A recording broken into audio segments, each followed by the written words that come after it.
उद्या आषाढी एकादशी आहे। आपला महाराष्ट्र आहे ना, आपण जिथं राहतो तो संत परंपरेचा महाराष्ट्र आहे। म्हणजे अनेक संत इथं जन्माला आले आणि भागवत धर्माची पताका त्यांनी अखंड जगाला सांगितली।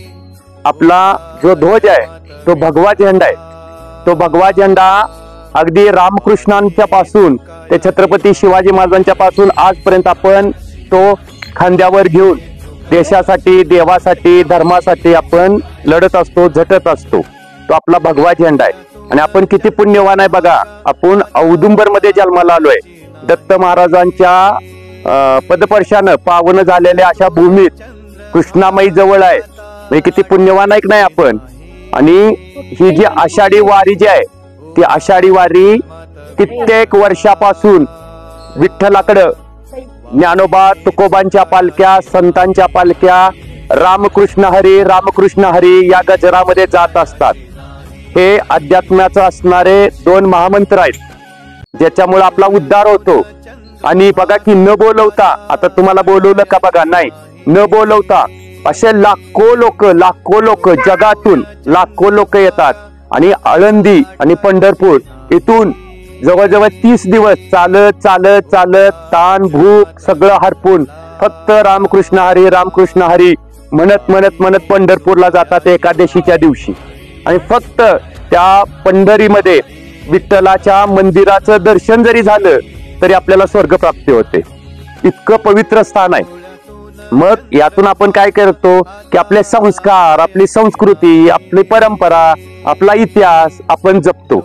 आणि खरं सांगू का, प्रत्येकानं जो विठ्ठल आहे तोच कृष्ण आहे। आणि जगातली सगळ्यात मोठी नीती कुठली असेल तर कृष्ण नीती आहे। प्रत्येकानं कृष्ण नीती ही अवलंबली पाहिजे, ती छत्रपती शिवाजी महाराजांनी अवलंबली।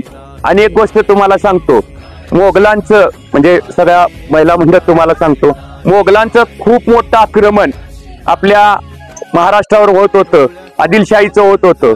अशा वेळेला जे वारी जात होती आपली रामकृष्ण हरीच्या गजरामध्ये वारी जात होती, त्यावेळेला त्या अनेक वारींच्या वर ते मोगल, आदिलशाही, कुतुबशाही, निजामशाही आक्रमण करत होते आणि आपल्या दिंड्यांच्या वर तुटून पडत होते।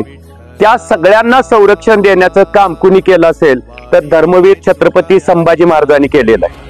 हे किती मोठं पवित्र काम केलेलं आहे बघा। आपला धर्मरक्षणाचं काम जर कुणी केलं असेल तर धर्मवीर छत्रपती संभाजी महाराजांनी केलेला आहे। आणि याचा पाया कुणी रोवला असेल तर छत्रपती शिवाजी महाराजांनी रोवलेला आहे। छत्रपती शिवाजी महाराज तुकोबांच्या कीर्तन ऐकण्यासाठी देहूमध्ये जात होते आणि त्या ठिकाणी तुकोबांचे असणारे कीर्तन ऐकत होतं। एक प्रसंग तुम्हाला सांगतो, आता त्या मुलांना कळणार नाही की ज्यावेळेला तुकोबराया कीर्तन करत होते त्यावेळेला छत्रपती शिवाजी महाराज कीर्तन ऐकायला गेले।